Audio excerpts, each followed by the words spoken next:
Welcome to the Counselling Tutor Podcast, the must-listen-to podcast for students of counselling and psychotherapy.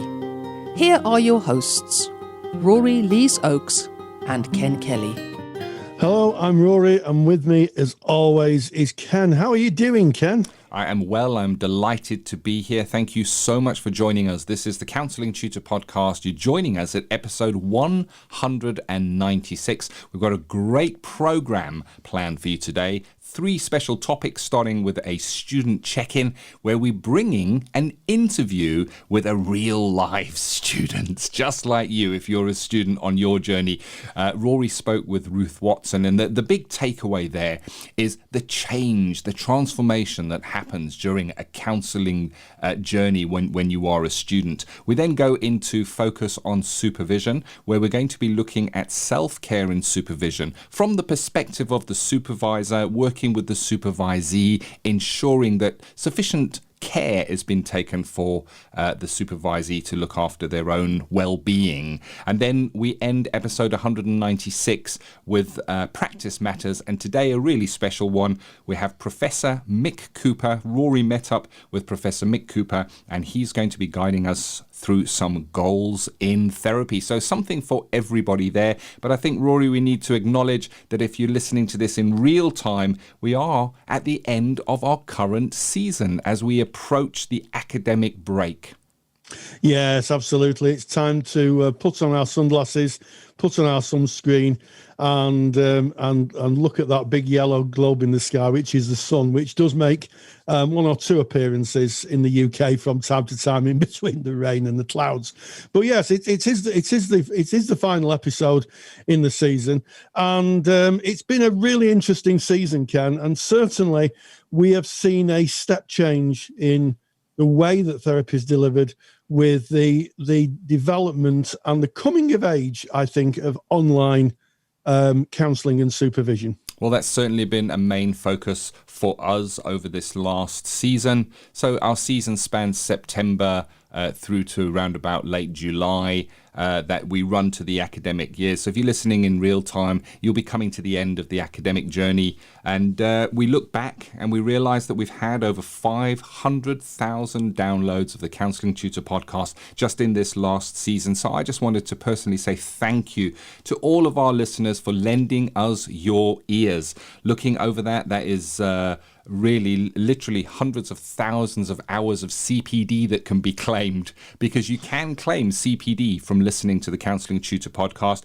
And over the year, we've covered 3 topics in each episode, so many different topics. We've had a very big focus on that digital counselling revolution that is taking place right now.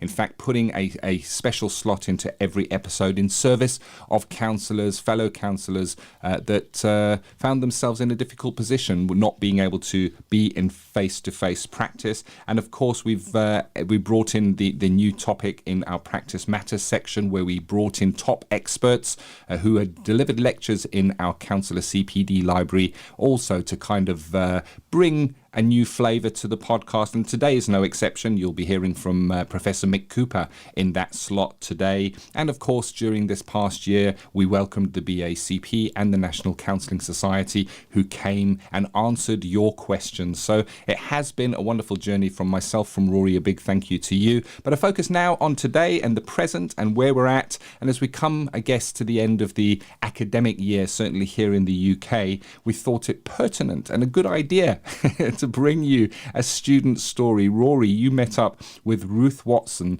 and she spoke about her journey. Can you give us what we'll get to take away from this? Well, I think the big takeaway is, as Ruth so eloquently states, the changes that take place personally over the arc of a practice-based course. And we'll hear Ruth talking about how she's changed, some of the challenges that she faced when she went to do her 2-year diploma in counselling with a CPCAB accredited body. And she speaks of it with so much passion, so much love. And I'm reminded, Ken, that it's people like Ruth who are really the future of our profession. They're the people who'll be coming in, seeing the profession through fresh eyes, bringing us research, changes in the way we're working, and meeting the clients where they are. And this is what Ruth had to say. And we welcome Ruth Watson, who is a student undertaking a level 4 diploma in counselling here in the UK, and literally just up the road. Well, I say up the road. We're kind of in the north of England, aren't we, Ruth? Whereabouts in the world are you? So I'm not too far from you on a world perspective. I'm in near Warrington in Newton Willows, so probably about half an hour from where you are. Yeah, about half an hour. So maybe about 30 miles. Got to be careful, people breaking the speed limit. About 30 miles away, something like as the bird would fly. So you're very welcome. And just tell me where you are in the terms of your studies. Just tell me a little bit about where you are. Yeah, so I've gone through with the CPCAB course. I'm studying in Liverpool with an agency called Stand Tall.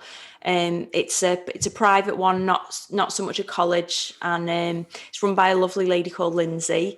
And I've done my level 2 there in a small group, and then I've done my level 3, and I'm now just a few months away from completing the level 4. But because of COVID, and I've also had a baby on the level 4, so I am going to be finishing the academic side, the sort of study in end of June, and then my placement will continue and some other little bits. So getting towards the finish line. Yeah, and sounds like quite a journey having a baby in the middle of it, and as well as coping with all the kind of other stuff that goes on in her life.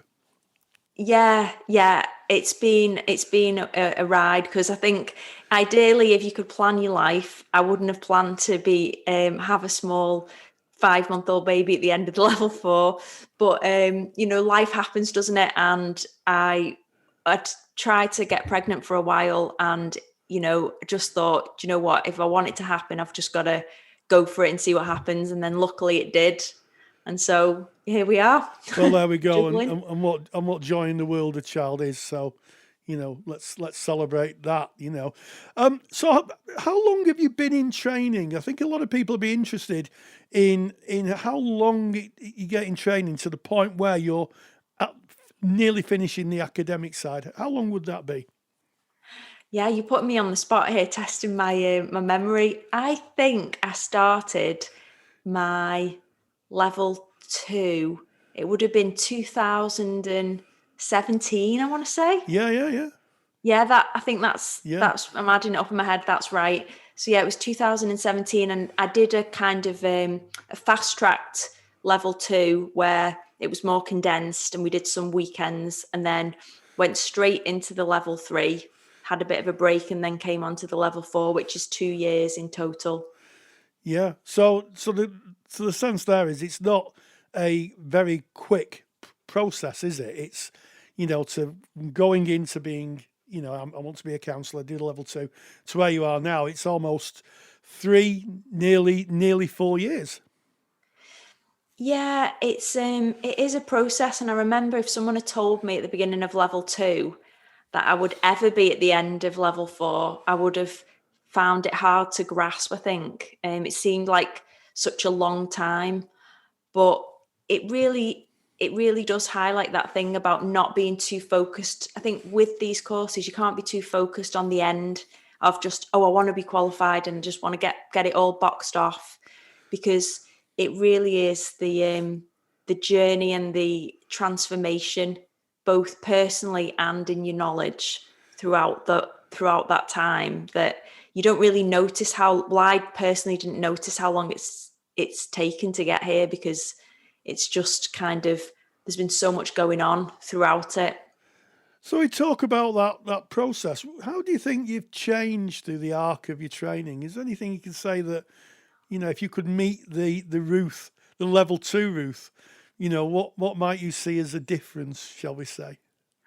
Oh my goodness. A lot of differences.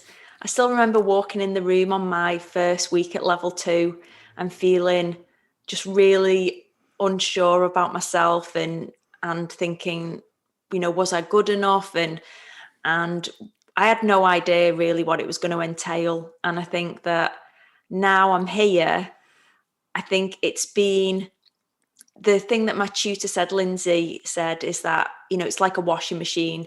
You get tumbled around and you come out and, you could be a completely different person. And I definitely feel like it's not been a continuous feeling like that, but there's been key points.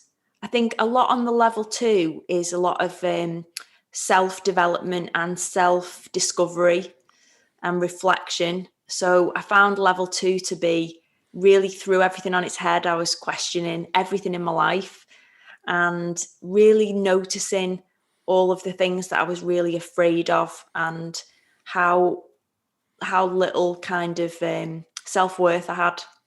So it's been a journey for me to try and grow into my, talking about Carl Rogers, you talk about like your self-concepts and this organismic self. And I think that throughout the training, I've really noticed how far I'd maybe become detached and unfamiliar with who I really was. And I definitely feel like I've got much closer to feeling like I'm one person now. I'm not as conflicted with different masks for different things. And I think that that's been a big difference.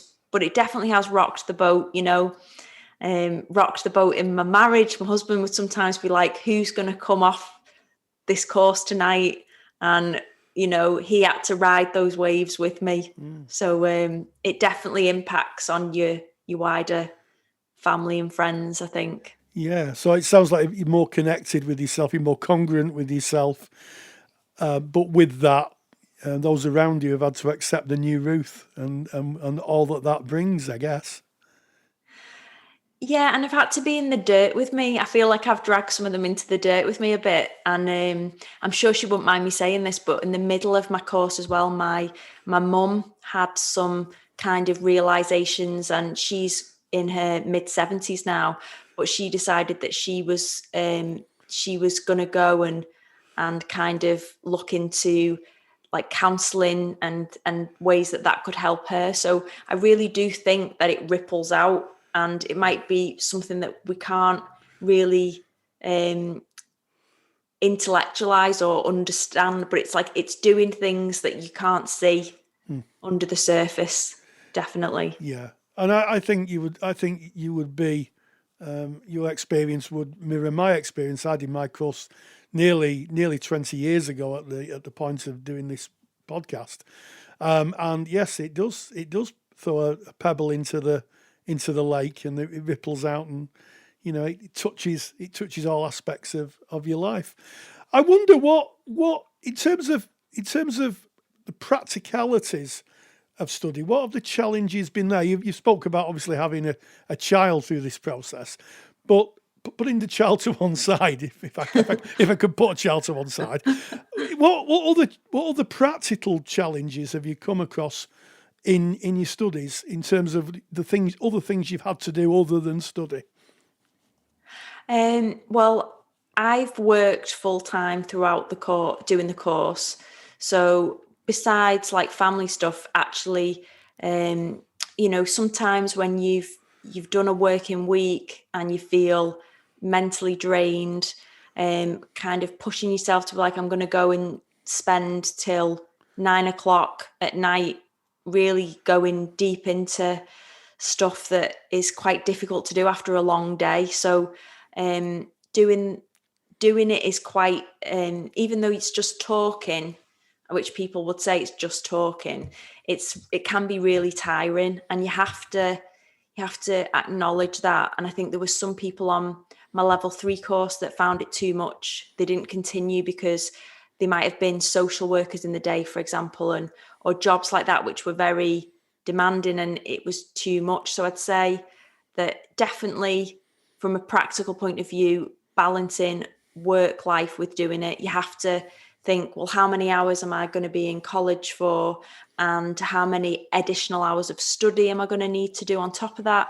You've got to be willing to give up some of your, free times at the weekend or in the evenings, to kind of be completing all of the work. So there's a real time commitment, and there's a real emotional commitment to it as well, that it's not just kind of learning a skill, it's going to transform your life as well as being able to transform other people's lives. So it's more than a way of doing, it's a way of being, as we sometimes say on the podcast.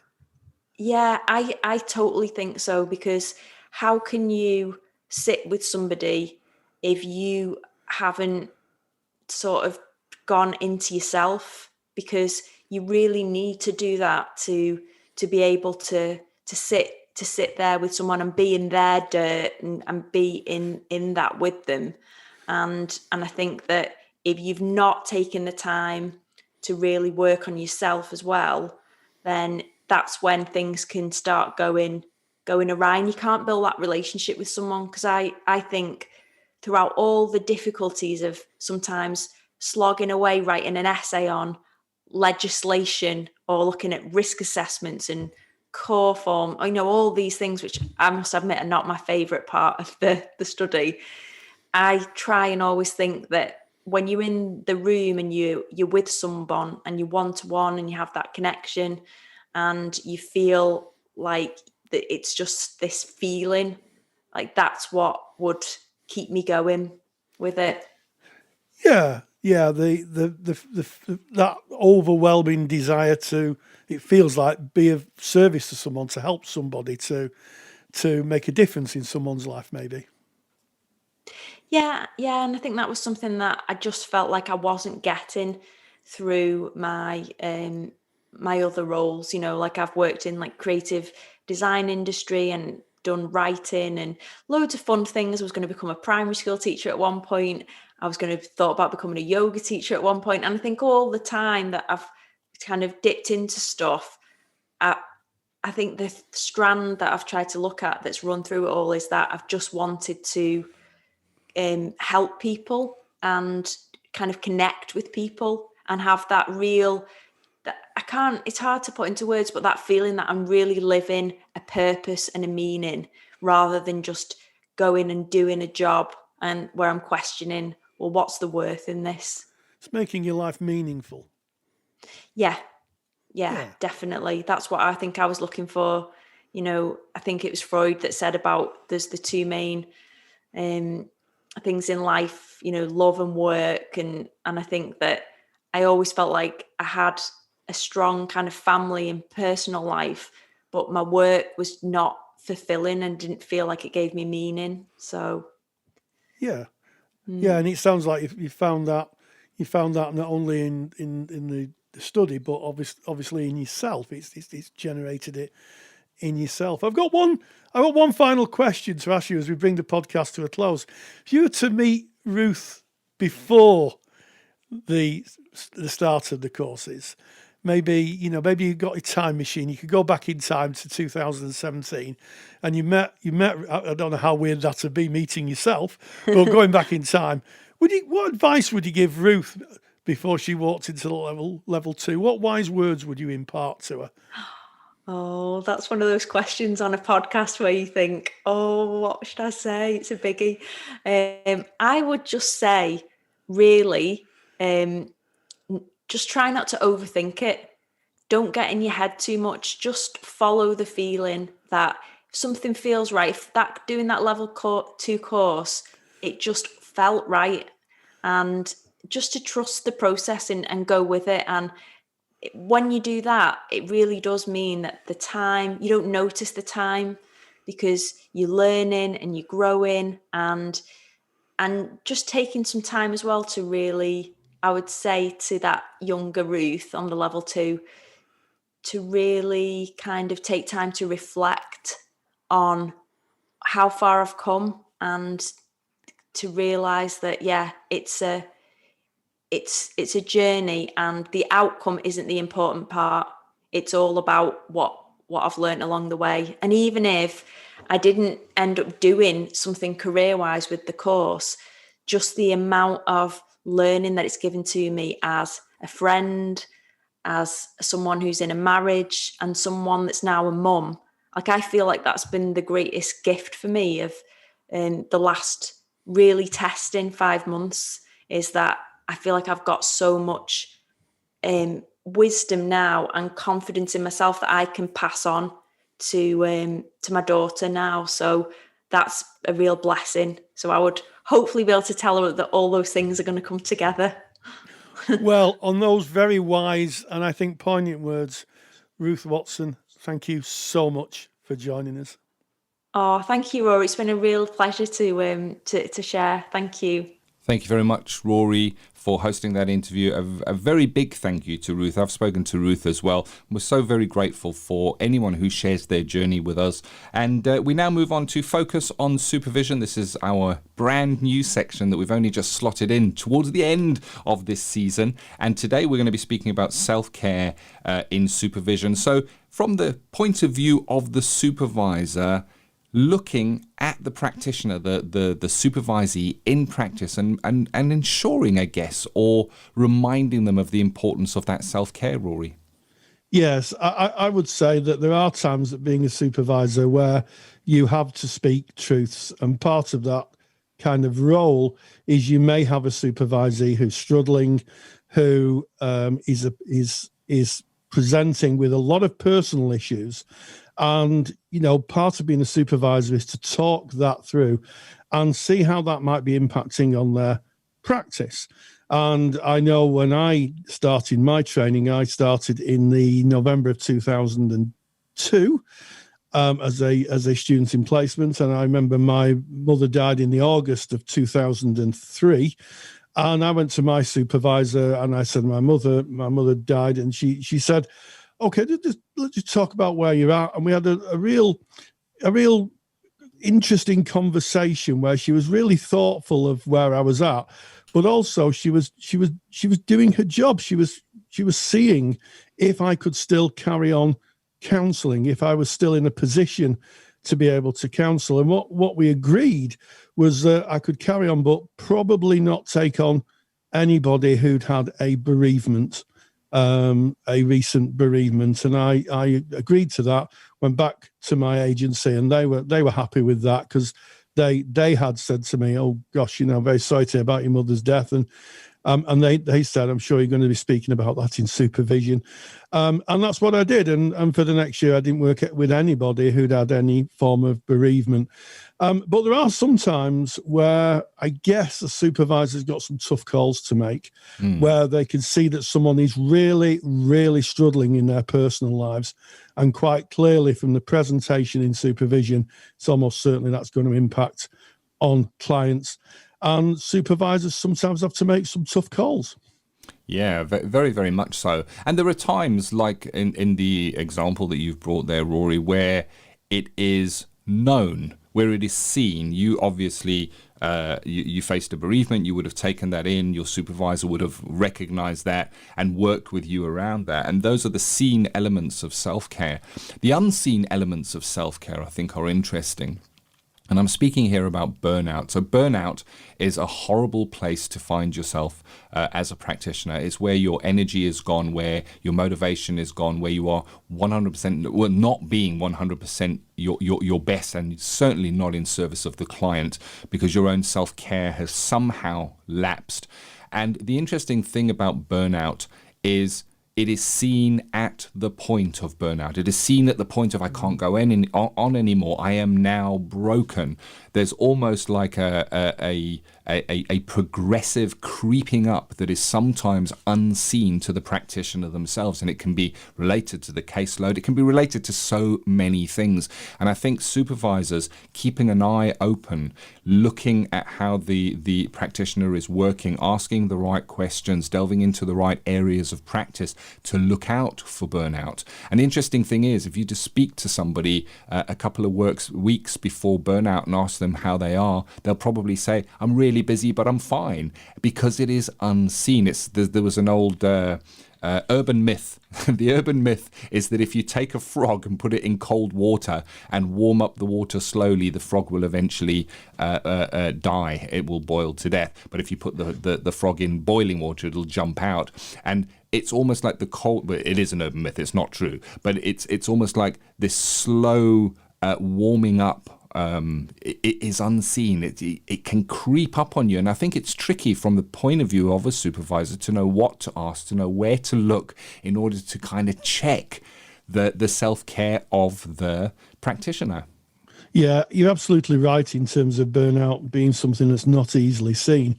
But what is easily seen is, I think a competent supervisor would be mindful of the clients that you have and what they're presenting with. And if you have a lot of clients who are presenting with really heavy duty trauma, you may be thoughtful. And I certainly, as a supervisor, would ask, how are you? I would say to the supervisor, how are you? You seem to have a lot of clients who are talking about really heavy duty things. How is that impacting on you? How are you doing with that? And, don't forget that you can get vicarious trauma. So, if you're within any form of traumatized situation for long enough, there is a chance, it's not guaranteed, but there's a chance that you could be traumatized just by being in the presence of someone or a number of people talking about it. You can be re-traumatized if you have trauma in your own history. So you need to be very thoughtful. And I know that one of the things in supervision and talking to other supervisors, they may very well say, be thoughtful of how many clients in your client load have got really, really serious trauma, because it can be intense work. For those, of course, people are empathic, and it can impact. And I had a friend in training who got completely lost with a client. He could not get out of the client's frame of reference. It permeated his dreams, his waking days, and eventually he had to go to his supervisor, who walked him out of it and said, you're going to have to look at your client load and not take on as many people with trauma, because it's impacting on you. And it is a part of a supervisor's job. And in fact, there's a really good handout that I've created. If you go to counsellingtutor.com, go to episode 196, there is a example of how a supervisor may work with a supervisee who is maybe struggling, or maybe needs to be thoughtful of their workload. Yeah, very, very, very much so, Rory. Thank you very much. Thank you for creating that handout. When Rory's saying go to counsellingtutor.com, that's our mother website. To find episode 196, you're going to need to just click on the podcast tab. This is this episode really that you're listening to, and you'll find it right there, and you can download it from within that page. So we're talking about that self-care. We've identified certain areas. One can be something that has happened within the supervisee's or the practitioner's life that they might bring in to supervision. The other might be the unseen elements. The other aspect we've touched on, of course, is what kind of caseload and the complexity of the presentations that are coming into supervision. And one of the areas that we recognise, and this comes off the back of us, Rory has created an amazing course. It's a clinical supervision course, an advanced certificate in clinical supervision, and it's face-to-face supervision, online working as well, and group supervision. And what is really interesting is the difference of working online. If the practitioner is working online, there are other elements of self-care to be taken into consideration, wherein face-to-face practice, a counsellor coming in with a certain caseload may feel carryable. Online, that can be very different because of just how online works. You sat in front of a screen, you've got screen fatigue, you've got other elements that come into play when working online. So I think if working online, really important that the supervisor has an understanding of what can play out in the online environment, telephone environment, the kinds of transferences that can be picked up there as well, all in service, of course, of the counsellor who is working with those clients. And then one final area from the point of view of the supervisor, looking at the supervisee and their self-care, doing kind of a health check. What is it that we can monitor here? And one of the things that we can monitor, and it comes right into when we talk about the supervision triangle, and if you want more information on that, we covered it in depth in episode 192 of the podcast. So you can go and listen to that. That restorative area of the triangle in terms of checking in with the supervisee. What is your self-care regime? What do you have in place? Do you go for walks? Do you meditate? Do you practice mindfulness? Do you journal? And that can be kind of a health indicator. Oh, I haven't had time to do any of that in these last few weeks. Could be an indicator that not looking after self-care could maybe lead on to some problems down the line. I can recognize it in myself, Rory. I've got a self-care routine that I practice on a daily basis. And there are days where I'll go, oh, I'm far too busy to do my self-care routine. Things have come up, unexpected things that I have to do. And I really, really feel it. I can feel the impact. And I would imagine with prolonged not doing what I need to do to stay well, it feels like a downhill run. Yeah, absolutely, Ken. And I think part of a supervisor's role is to be curious to what other aspects in the supervisee's life are supporting self-care, and being very, very mindful of that. I know when I went for my first placements interview many, many, many years ago, the first question they asked me is, did I have any hobbies? And I thought, what a strange question to ask at a placement for counselling, And of course, I came to appreciate the fact that what they were interested in was, do I have a life other than being a counsellor? And I think that's really, really important. And I think if you're listening to this, it might be a sobering question to ask. Do you have anything outside your life apart from counselling?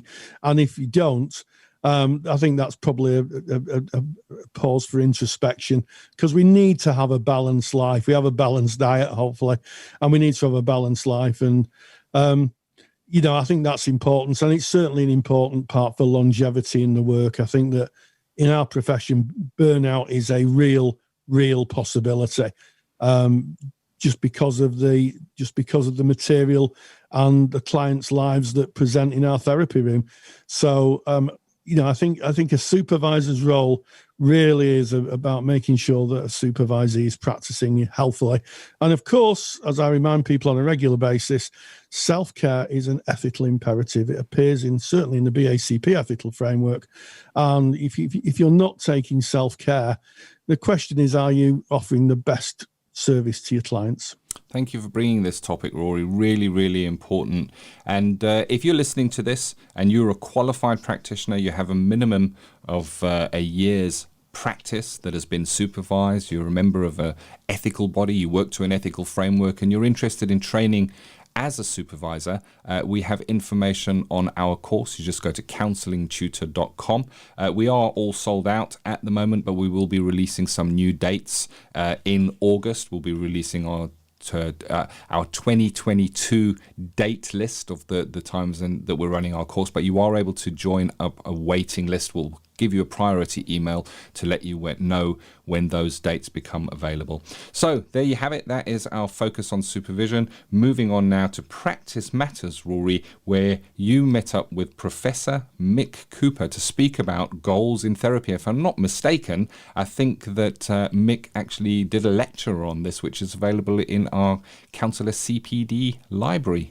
You're absolutely correct. And it's always a pleasure to meet up with Mick Cooper. He's a foremost thinker, someone who's undertaken huge amounts of research, and he's pushing forward the boundaries of therapy. He's ploughing new ground. And, for those who attend the lecture, I think that you'll see the kind of fruition of that work. And we met up to talk about goals in therapy and why they're important. And this is what he had to say.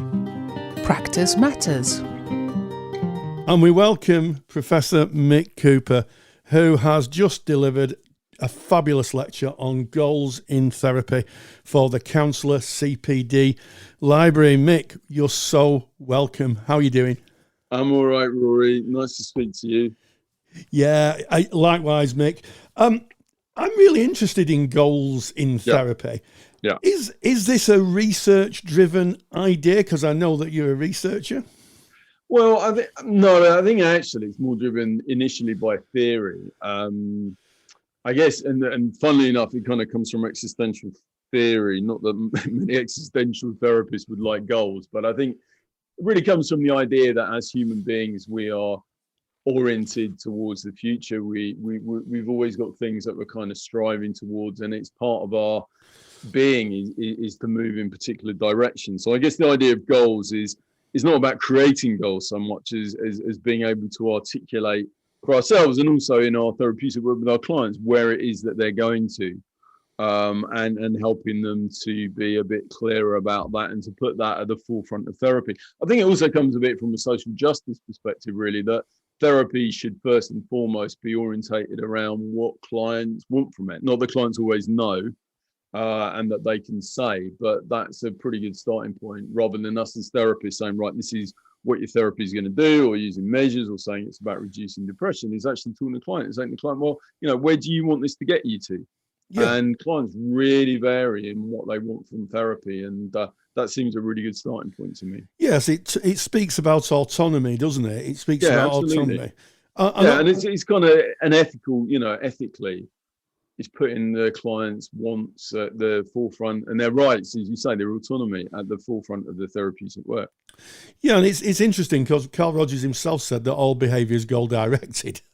He did indeed. I was reading that just yesterday. and I think sometimes we forget that. Do you think therapists? How do you think therapists take generally? I know you can't speak for all therapists, but what do you think the therapeutic community would take to really using this idea of saying to a client, so what is it you want to get out of therapy? What do you want to achieve? Well, I know goals aren't very popular, and particularly in certain fields. I mean, I think in CBT they're very popular, and people work with goals all the time. Interpersonal therapy, lots of therapies do work with goal solution focused therapy, but I think within my own community, person-centered, existential, psychodynamic, often integrative, people don't like goals, and I understand why. I mean, I think goals is often seen as being about doing rather than being. It's about kind of trying to achieve something and having an end and then having an objective. And a lot of the time as therapists, what we want to do is provide a space where clients can just be, can talk about what's going on, can connect with their feelings, and rather than feeling that they've got to be doing something. And goals can feel like just one more kind of neoliberal striving towards something that is going to end up compounding clients' problems rather than making them better. So I do understand why therapists are often suspicious about it. But, going back to your point about research, Rory, the reality is that a lot of clients do want goals. I mean, it really varies, and we've got to put that up front. Clients really vary. And if we're going to be client-centered, then we need to acknowledge that some clients want goals and find them useful, and some don't, and that there's no right or wrong about it. And if a therapist comes from a position that goals aren't a good thing, then in a sense they are putting their own values and assumptions before what a client might actually want. Yeah, absolutely, Mick. And I like the fact that you picked up on this idea that goals are almost sort of like a capitalist-driven idea of attaining something, achievement. Whereas in therapy, goals could be asking the client, I guess, just what they'd like to change, or what would make their life better.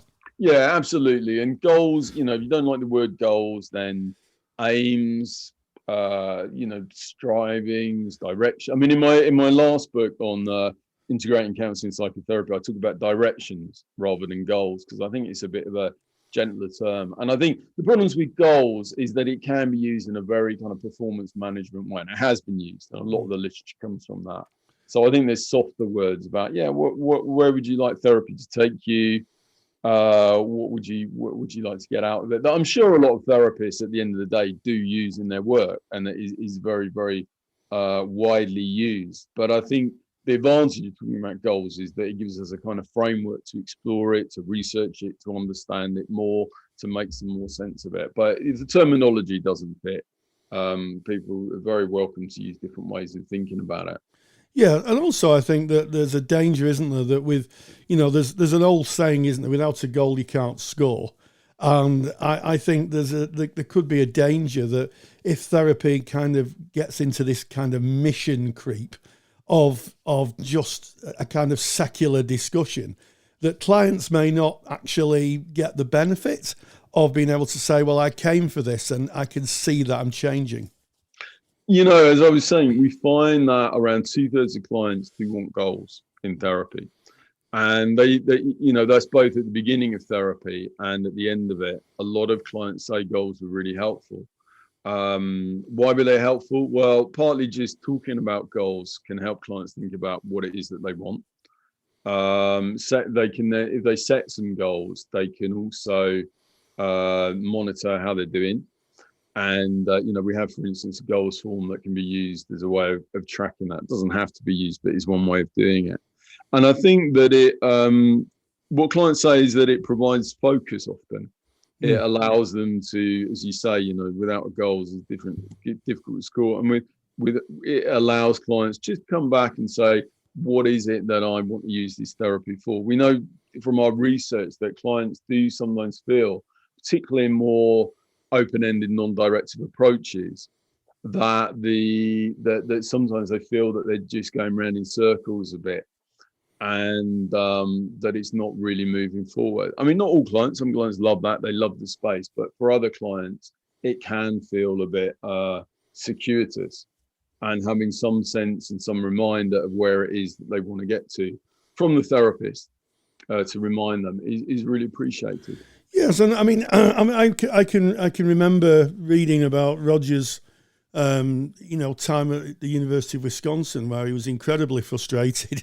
But one of the things that came out of that was he talked about motivation. Those clients who are motivated to make changes would almost certainly get a more benefit out of therapy, and this has been repeated, I think, in a number of researches. Does it link? Does this setting of goals link to that? Do you think client motivation? I think partly. I mean, you're right, Rory. We know that the vast majority of change in therapy is about the client's factors like motivation, participation, involvement. I mean, we found in our research paper we did recently that clients who were positive about goals, as opposed to those who were more negative, were much more likely. I mean, phenomenally, 30 times more likely to change if clients were positive about goals. But of course, it is correlational. So, as you say, it shows that clients who are more motivated, more likely to have goals, probably change more. That doesn't necessarily mean, therefore, that setting goals with clients is going to be a good thing, because, that hasn't been shown yet. All we know from the research, I think, and be fair to say, is that for some clients, they certainly describe it as a good thing afterwards. But also some clients say that, I don't think there's many clients who say they didn't like goals. We found a few clients. More often what we found is clients saying, for instance, at the beginning, they didn't know what their goals were, and it felt a little bit premature, and they would have liked to have been asked later on in the work. So I think something with goals is that it's important to discuss it, not just kind of set goals at the beginning, but keep it as an open process of, what is it we're doing together, and what would we like to do together as an ongoing discussion. Yeah, absolutely. A co-created relationship, and it speaks very much to what we talked about earlier in the interview, which of course is autonomy. I wonder, Mick, for people who are watching this lecture, what do you hope they'll take away from it? What do you hope that they'll take away into their practice? Well, I hope they'll understand some of the benefits of working with goals, and also some of the limitations and some of the challenges. And that if they are interested in using goals, or if they think that using goals would be good, and I hope they take away that for some clients, setting some goals or aims or ways forward can be helpful.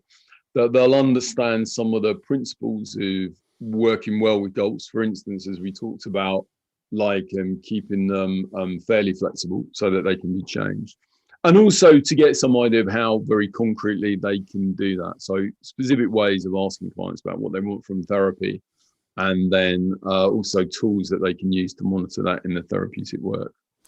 Well, I think that is a very concise set of takeaways, Mick. And as always, it's a pleasure to speak with you. So, Mick Cooper, thank you very much. Thanks, Rory. Thank you, as always, to Professor Mick Cooper, a regular here with Counselling Tutor, a regular lecturer in our Counsellor CPD library. Thank you to you, Rory, for hosting that interview and kind of bringing us the gist of what was covered in Mick's lecture. And of course, if you're listening to this and you're interested in seeing Mick's complete lecture, information on how to join the Counsellor CPD library, just go to counsellingtutor.com. It's right there on our homepage. That was episode 196, Rory. Yes, absolutely. And as we head into summer, what a wonderful retrospective of this year. We started with Ken just giving us a retrospective and talking about how the online world has now come of age. We had an interview with a student, Ruth Watson, who's at the point of qualifying to be a new therapist and will be a new person in the world of counselling and psychotherapy, pushing our profession forward. In Focus on Supervision, we talked about the self-care of the supervisee and why it's really important that supervisors have a watchful eye on the self-care and how a supervisee is presenting with that. And finally, we met up with our good friend to Counselling Tutor, Professor Mick Cooper, who's delivered just a fabulous lecture on goals in therapy. And always stay grounded, stay safe, and we'll see you soon.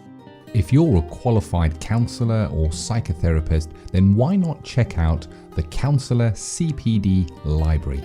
Stay current with your CPD requirements with over 150 hours of academically rigorous, on-demand lectures you can stream to your device.